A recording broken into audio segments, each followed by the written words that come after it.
Welcome back to Definitely Not Definitive. I'm Ken. And I'm Bethany. We're just a couple of couch potatoes in love. I love reacting to the Bad Batch. Yes, we are potatoes on a couch. Yes. And so this is Bad Batch Season 2, Episode number 13.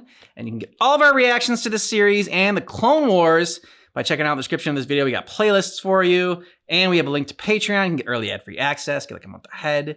Yeah. And you can see our full watch-along reactions there. Yeah. A lot of goodies for you. This is true.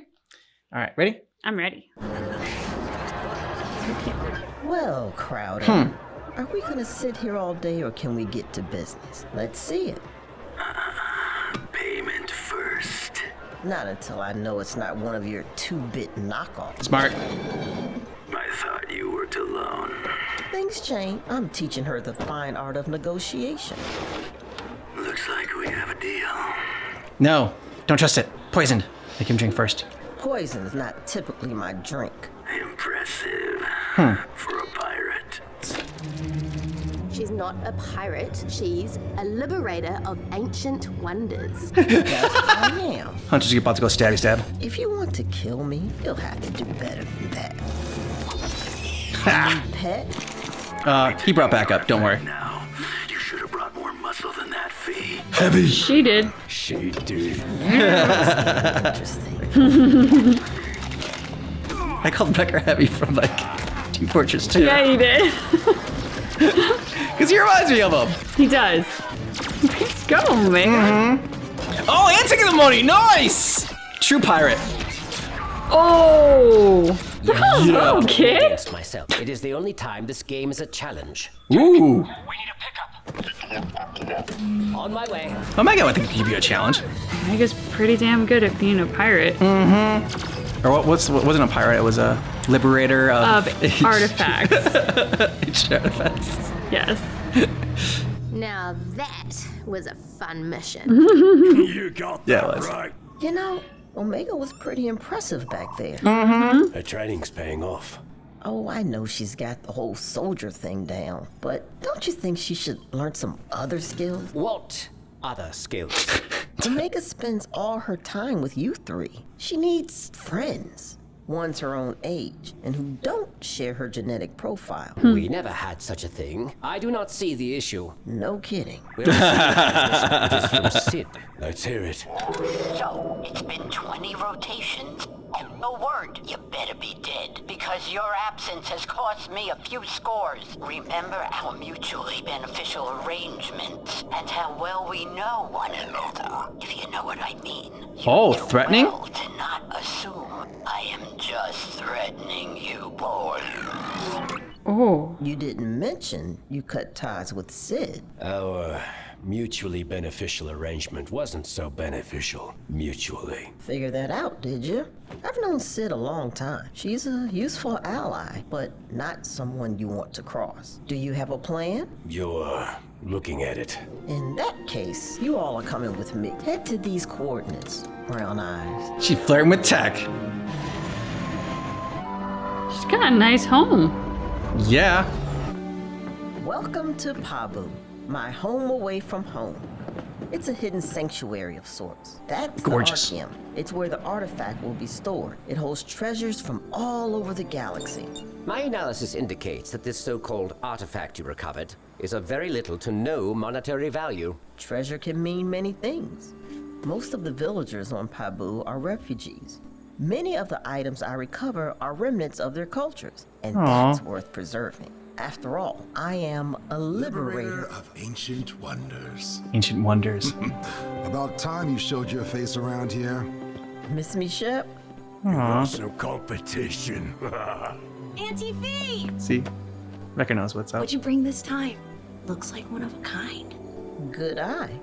That's not all you brought, I see. This is Shep Friends. Hazard, mayor of Pabu, and his daughter, Liana. Shep, Liana, meet Omega, Hunter, Wrecker, and Tech. Welcome, welcome, welcome, and Fee's never brought any friends here before. Never, not even Sid. Nope. So why bring us? Makes you wonder, doesn't it? She must really like you. All right, that's enough She really out likes of Tech. you. Then it's settled. You'll join us for dinner. I know Megan needs a friend. There's no saying no to Shep's famous feast. Lots of food, drink, and general merrymaking. You'll probably hate it. It'll be great. Yeah, they need to Shep. relax. I'll Have a catch good up. time. Mm-hmm. Ooh. Put this someplace safe. Aww. Gorgeous. Wait till you see it up close. Upper Pabu is the oldest part of the island. As we've grown over the years, we've expanded below the wall into Lower Pabu. Hi, Shep. Hi, Mr. Ita. How are Sari and Micah? They're doing good. Thanks for asking, Shep. Do you know everyone here? Of course. We're all like family. Make yourselves at home.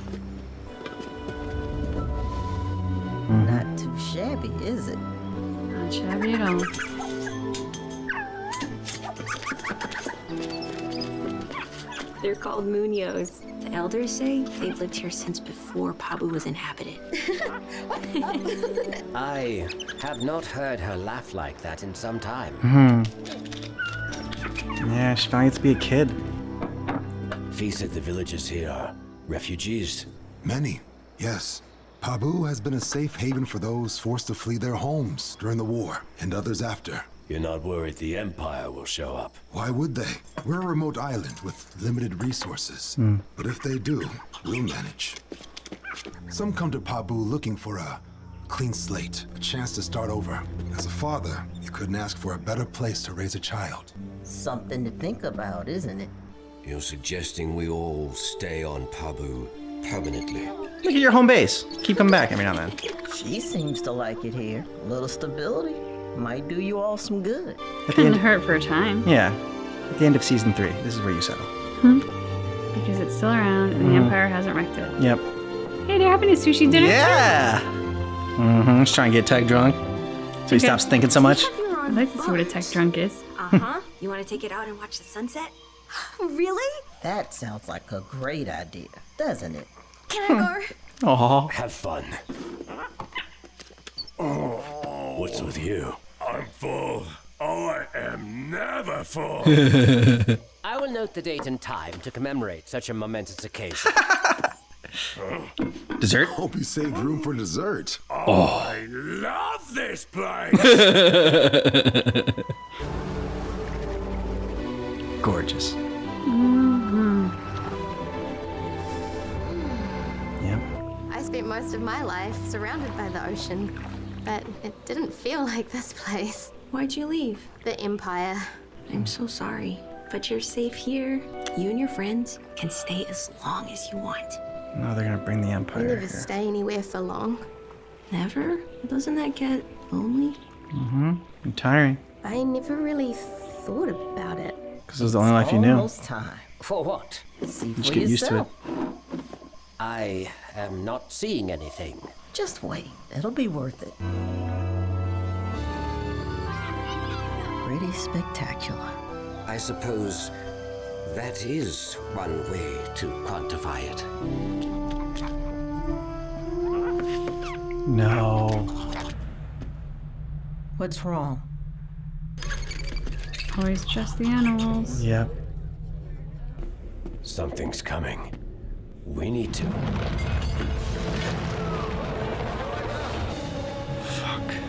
What was it? Just a tremor. It's no big deal. Happens all the time. I don't think so. Are you sure? Yeah, but let's Get back. head in. Get back. Just to be safe. Yes. Omega, come in. Are you two okay? We're fine. We're headed back to shore now. Everyone all right? Well, that was different. A small tremor. It's nothing to worry about. Part of island life. No, what's buried beneath? I don't think it's over yet. That was not a small tremor. No, it was not. Hunter, I believe this island is at risk for a significant sea surge. How much risk? Highly probable to imminent. We haven't had a sea surge in more than 3 decades. I was worried about a If tsunami. we were at risk, the early warning system would have activated. I don't like the sound of that.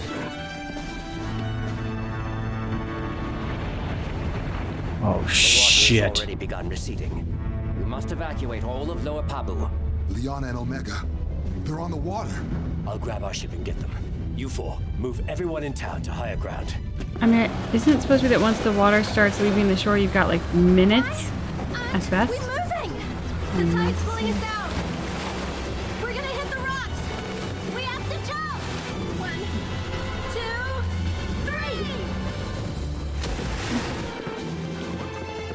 Please evacuate to Upper Pabu immediately. Knock on every door. Check every home. They're on a rock Liana! in the middle of the ocean. Wake up. Well, No, they're on the ground because the ocean was pulled away, so they gotta run now. Are you okay? I think so. We have to keep moving. Run! I don't know if they're gonna outrun that. Hunter, we're in trouble. There's a giant wave coming. We're too far out. What do we do? Keep your locator on and head to shore. I'm on my way. Come on. There are too many trying to get through at once. They will not make it before the surge hits. We must use additional means to get them over the wall. We can deploy the rescue ladders. Where? They line the top of each wall. Yeah, tech. Hang on. Oh. Keep running. You There's take no those choice. ladders. Just keep I'll running. handle these. The mechanisms are rusted through.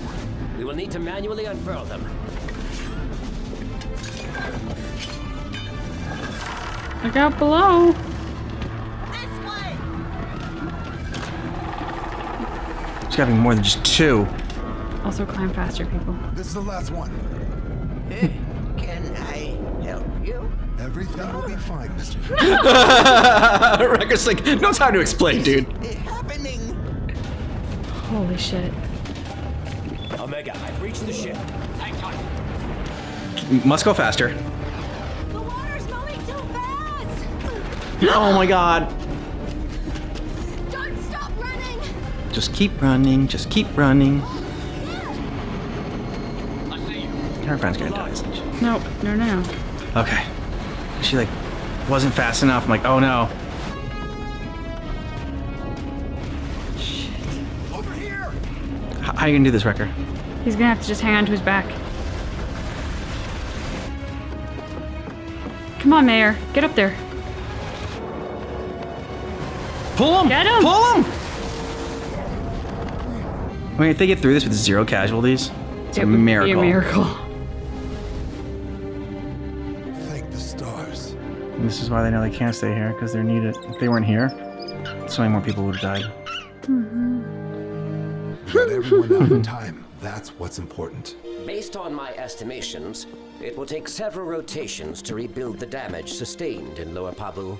Yes, property was destroyed, but my people are resilient. We'll band together and rebuild. I was thinking we could stay and help out with things. I had the same idea. Did you now? But that is, if you don't mind us sticking around for a while. Aww. You would be most welcome. Nice. Yep. But it packed a lot in it. It did. I also feel like it's weird saying that, I mean, an episode with a tsunami is like a feel-good episode. But I mean, so much of it was, and so much of it was just needed for the Bad Batch, for Omega. What Omega said about how she never really thought about like how lonely it could be. You need to switch up things in life. And because you get in a routine. And that's what you know. And it, like, you just forget. Like sometimes getting out of that routine helps you realize, you know, either like how great you had it or what you like, what you don't like. You might not even realize the feeling of loneliness until you break that routine and you get out of it. So I think this was just a really great reminder of that. I also think with the routine, like falling into a routine and staying in one place and everything, it can create fear in yourself. Because like if you don't put yourself out there, if you don't try new things, if you don't see new places, take the chance of getting on a plane, those ideas of like going somewhere new or like getting on a plane, like they can sound scarier because you are less experienced in doing them. Like we often fear what we don't know or what we don't we aren't familiar with. So like having familiarity with those things can help to prevent being afraid in a way that would then keep you put. And to what you said about it being a feel-good episode, like, yes, they went through a devastating natural disaster, and that is very, very tough. But at least there was like a slice of paradise in this galaxy that was destroyed by a natural disaster and not the Empire. And it sounds so terrible to be like, let's celebrate that. But it's true. Like, the mayor was such a generous soul and a kind man, welcomes them from the very beginning, then welcomes them to stay in the wake of a natural disaster when resources will be stretched very thin. They said they were already a small island without resources to begin with. It's going to be stretched a little bit more now. And yet he's still willing to keep strangers here. And they are going to have a tough road ahead with the rebuild. But even in the face of all that, he didn't lose his own spirit and said, yeah, it's going to be tough, but we have all the people and our people are resilient. Like, you know, I was just like, dude, I want to live in your town. And not just because it was gorgeous, which, yes, obviously I would want to for that reason, but because being under a leader like that it instills you with faith and confidence and yes, I know we can get through this because I'm seeing that he knows that we can get through this. Our pirate friend, who we've asked the name before and it's been said in the comments and I've forgotten it already. Liberator of Ancient Wonders. Yes, Liberator of Ancient Wonders. It was nice getting more of her personality, and I don't know if like backstory is the right word, but pulling the curtain behind her a little bit more, because you just see her as this, when she says Liberator of Wonders, you think it's kind of bullshit. And you think that, you know, she's fun, she's a pirate or whatever, and that's cool. But when she's grabbing things that aren't of inherent like monetary value, and she's bringing it back to this like museum, to these people, it just shows like, I don't know, what a good person she is. And I just love her sort of attitude for life, like recognizing that Omega needs a friend, and you know, recognizing that Tech is amazing and that he needs love too. And I'm really excited about that Tech romance. I couldn't have said it better. I mean, obviously what she's doing with the treasures, but what also stuck out to me was that she wasn't just impressed by what Omega did in terms of how badass she was in that bar and getting the artifact and the money and whatnot. But she didn't just see like a skilled operator in Omega, but really saw through to a full person and the desire for her to be able to run around like a kid, have friends like a kid, not be a tiny soldier all the time. And so I think like that really tells you a lot about her, because it would be easy to make her kind of more one-dimensional, right? And just be like, oh yeah, she's a pirate. She thought little Omega was a badass. And oh, you boys can come work for me or do whatever. But she's not like Sid 2.0. We're like, hey, I recognize you all are people. And maybe you could benefit from, I don't know, doing some human things and having some human connection and sharing a great meal instead of like grabbing food on the go or having whatever those like ration granola bar things are that they eat most of the time. Like she showed them what life is worth living for. Yeah. As opposed to just living, like just surviving it. And that was a great opening scene. Just like showcasing the different characters and their traits, and hope he brought more muscle, and like Wrecker shows up. I mean, it was laid out so well. It's kind of like almost reminded me like of, I don't know, how you'd like open up a season of the Bad Batch, because it's like, okay, like it just highlighted all of their personalities spectacularly, and it was just a really fun opening scene. And the whole episode, like I said, went by really fast. I don't know if it's like a shorter episode than the other ones, or if it was just went by fast because like it was nice seeing the Bad Batch happy and like not have so much darkness, which is a lot in this show. Which I mean, it's not a complaint or anything like that. It's just they deal with some heavy stuff, and they still, I mean, like I said, still even a tsunami was heavy stuff. I did like having an episode that was generally Empire free. Yeah, agreed. I mean, Empire's the shadow in the background of the entire galaxy, right? So like there is a moment when, you know, I used to live by the ocean. Oh, what happened? The Empire. Yeah. I'm like, the Empire is so known and they do what they do so often that saying that is enough for anyone else to fully understand what that meant. But that was the snapshot. And outside of that, they were able to have a Empire-free episode. And we were able to have an Empire-free episode. And Empire sucks. So that was nice. Yeah. It was a nice like tension relief like episode. Like, I mean, especially after the last episode with Crosshair and everything. Even though like we didn't watch these episodes back to back. It's one of those moments like in a horror film or whatever, you gotta pay attention sometimes with some comedy. And same thing with like a drama, like, a good drama is gonna have some like lighthearted comedic moments to break it up so that you're not just feeling the weight of that the entire time. So this was very well done episode. I'm not gonna say it's like one of my favorite episodes ever, but like it was like where they put it, it was perfect. Let us know what you thought about this down below in the comments. And if you want early ad-free access, then check out Patreon. Links in the description on this video. You can also get our full watch-along reactions that way. Thanks so much for seeing our reaction for The Bad Batch, but just keep in mind that our reaction is definitely not definitive.